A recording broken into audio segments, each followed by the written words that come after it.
So hello and welcome back to Something Z, and welcome to the 1 year anniversary of me creating the channel. Also, I just want to say, by the time I'm recording this, we have 500 subs. So I just want to thank everyone for subbing. Honestly, did not think I would get this far. Like, I just thought I'd get 10, then cry, then just quit.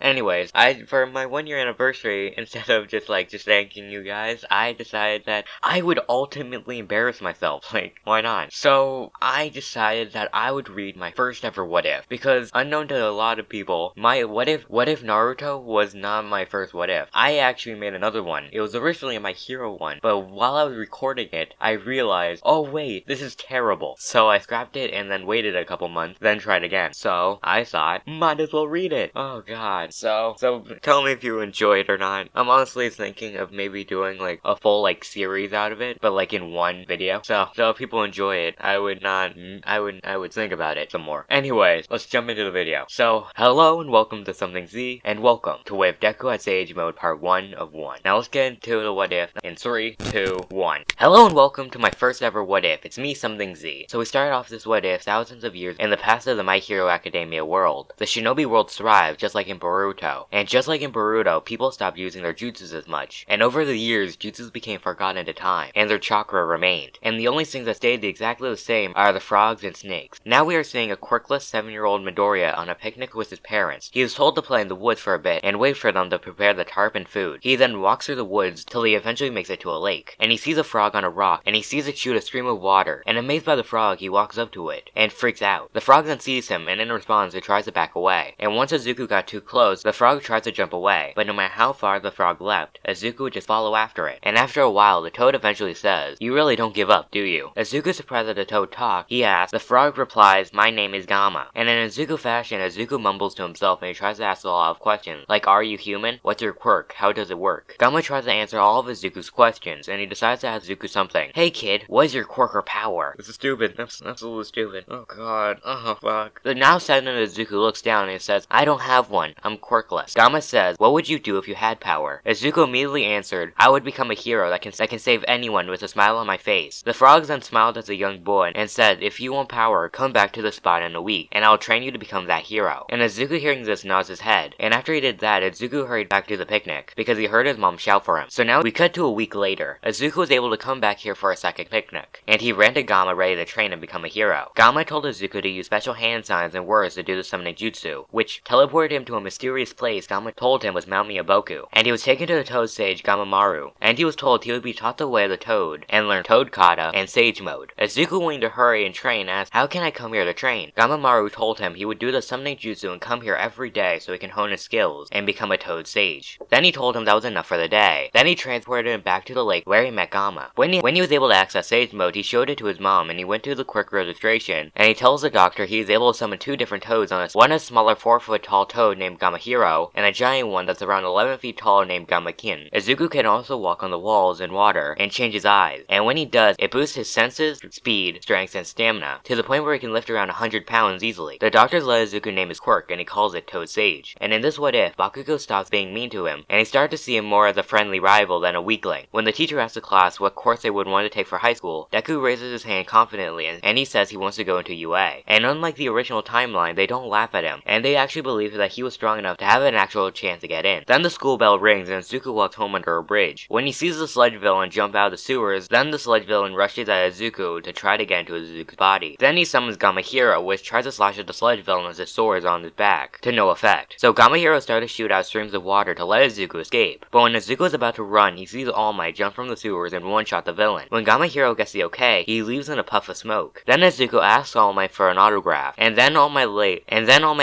It just says and then All Might leave. None. Okay. Since he already has a strong power, and he doesn't need to ask his question. And this is the end of the first part of What If Deku had Sage Mode Part 1. If you have any feedback, I'd like to hear it. I'm sorry if it was terrible. See you next episode on Something Z. Okay, I can't be the only one who thought that was bad. I swear, if I see comments like, what are you talking about? This is just a normal what if that you make. No, it's not. It's worse. It's at least double worse. Anyways, I just thank you all for a great year of making content, even if I never really uploaded on time and I took long breaks. I just want to say thanks. Thanks for watching my content, and thanks to all 500 of you that are currently here. So, anyways, let me just end this video. So, and that's where I'm gonna leave the video, and I hope to see you next time on Something Z. And thank you for a glorious year.